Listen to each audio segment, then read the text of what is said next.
इस वीडियो में हम लोग क्लास 9 का एक इम्पॉर्टेंट थ्योरम को डील करेंगे। Theorem number 20 page number 148। Theorem का स्टेटमेंट क्या है देख लीजिए। थ्योरम एक्चुअली में एग्ज़ाम में जब आएगा तो क्वेश्चन का शक्ल में आएगा, तो वहाँ इस तरह से क्वेश्चन आएगा, prove that the line segment joining the mid points of two sides of a triangle is parallel to the third side and equal to half of it. Question का मतलब क्या है कि एक ट्रायंगल का दो साइड का मिड पॉइंट को ज्वाइन करने से तीसरा साइड का पैरेलल हो जाएगा और उसका हाफ होगा। तो इसके लिए हम लोग को सबसे पहले डायग्राम बनाना पड़ेगा और डायग्राम बनाते हुए हम लोग क्वेश्चन को भी एक्सप्लेन कर देंगे। क्या है, एक ट्रायंगल है, तो ट्रायंगल पहले हम लोग बना लेते हैं। एक नॉर्मल ट्रायंगल कोई भी इस तरह से एक ठो ट्रायंगल हम लोग सबसे पहले बना देंगे और फिर इसका नाम दे देना है ए बी सी। तो क्वेश्चन में क्या बोला है, mid points of two sides, तो दो साइड हम लोग ले रहे हैं ए बी और ए सी। ए बी का जो मिड पॉइंट है यहाँ पे होगा और उसका नाम देंगे डी, और ए सी का जो मिड पॉइंट है वो यहाँ पे होगा और उसका नाम होगा ई। तो क्वेश्चन में प्रूफ क्या करना है कि इन दोनों को अगर ज्वाइन किया जाए, ये दोनों मिड पॉइंट को ज्वाइन कर दिया जाए, तो थर्ड साइड यानी कि बी सी का ये पैरेलल होगा। ए डी ई जो लाइन आएगा वो बी सी का पैरेलल होगा और हाफ होगा। इसका मतलब बी सी का जो लेंथ होगा वो डी ई का हाफ होगा। तो ये तो हुआ, इतना तो क्वेश्चन में बोला है, लेकिन कंस्ट्रक्शन के लिए, थ्योरम को प्रूफ करने के लिए हम लोग को क्या करना पड़ेगा, हम लोग डी ई को एक्सटेंड कर देंगे थोड़ा दूर तक, पीछे तक। तो डी ई को पीछे तक एक्सटेंड कर दिए। उसके बाद क्या करना है,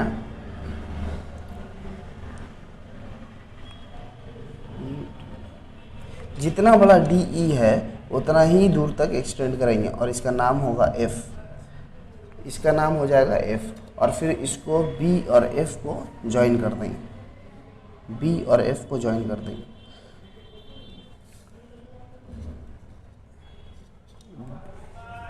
ठीक है, तो ये हुआ पूरा डायग्राम जो क्वेश्चन में हम लोग को दिखाना था।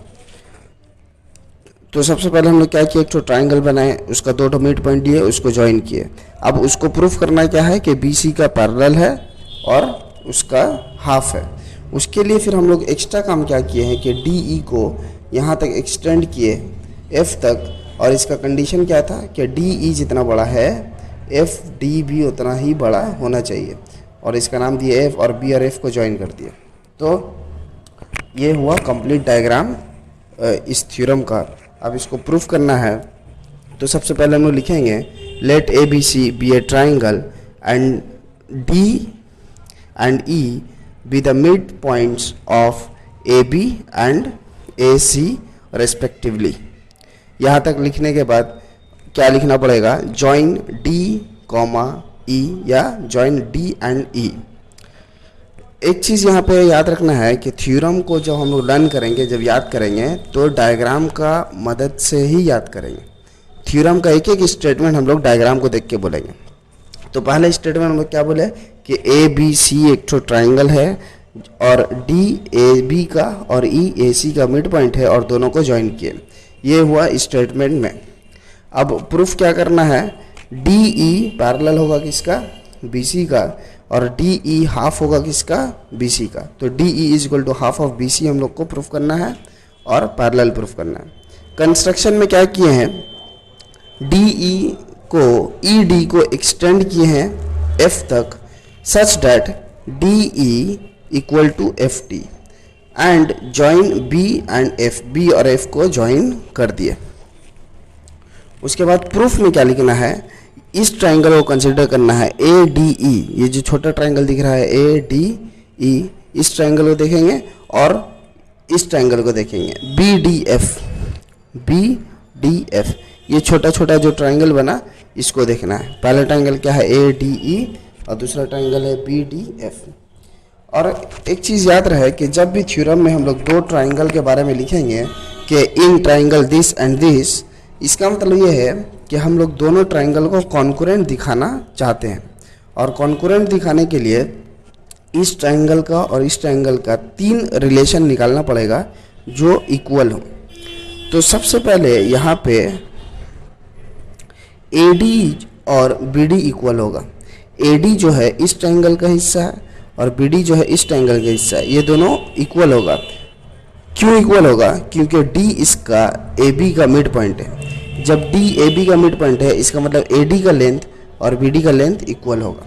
तो ये एक चीज़ मिला। दूसरा चीज़ क्या है कि एंगल ADE, मतलब ये वाला एंगल, इस एंगल को जिस तरह से अभी हम बनाए हैं इस तरह से एग्जाम में आप लोग को नहीं बनाना है, सिर्फ समझने के लिए। ADE जो एंगल है वो BDF का इक्वल होगा, ये वाला एंगल। और इन दोनों एंगल को हम लोग बोलते हैं अपोजिट एंगल। जब भी कोई दो लाइन इंटरसेक्ट करता है, जैसे ये लाइन और ये लाइन इंटरसेक्ट किया, तो ये दोनों एंगल अपोजिट होने की वजह से इक्वल होगा। और इसके बाद एक और चीज़ क्या है, DE और FD दोनों इक्वल होगा।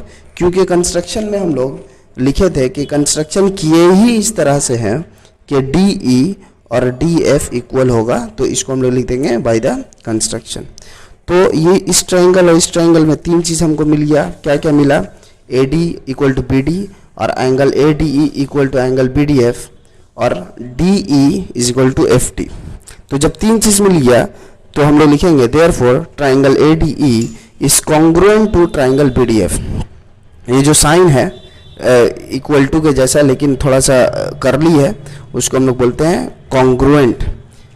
और दो ट्राइंगल कॉन्ग्रुएंट जब हो जाएगा तो इसका मतलब है कि हम लोग उसका कोई भी कॉरेस्पॉन्डिंग साइड को इक्वल कर सकते हैं। तो यहाँ पे हम लोग क्या लिख लेंगे, AE is equal to BF, या ये ट्राइंगल कॉन्ग्रुएंट हो गया तो इसका ये वाला जो साइड है AE और इस ट्राइंगल के वाला साइड BF दोनों इक्वल हम लोग कर सकते हैं। लेकिन हम लोग को क्या पता है कि AE और CE इक्वल है। क्यों इक्वल होगा? क्योंकि E जो है AC का मिड पॉइंट है। E जो है AC का मिड पॉइंट है, इसका मतलब AE और CF इक्वल होगा।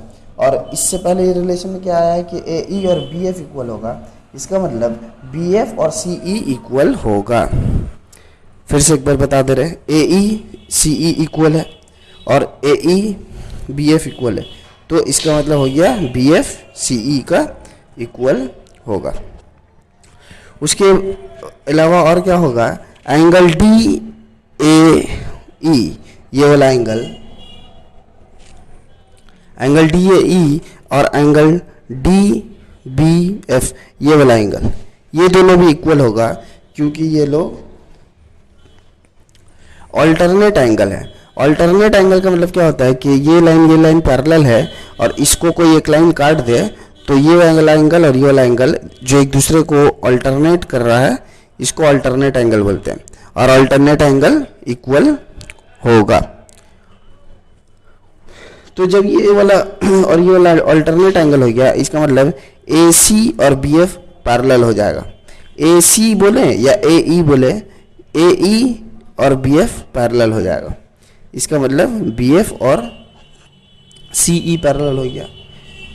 जब AE और BF पैरेलल है, AE और BF पैरेलल है, तो BF और CE भी पैरेलल होगा क्योंकि AE का ही लाइन है CE जो सिर्फ एक्सटेंड कर दिया गया है, तो ये वाला पैरेलल हो गया।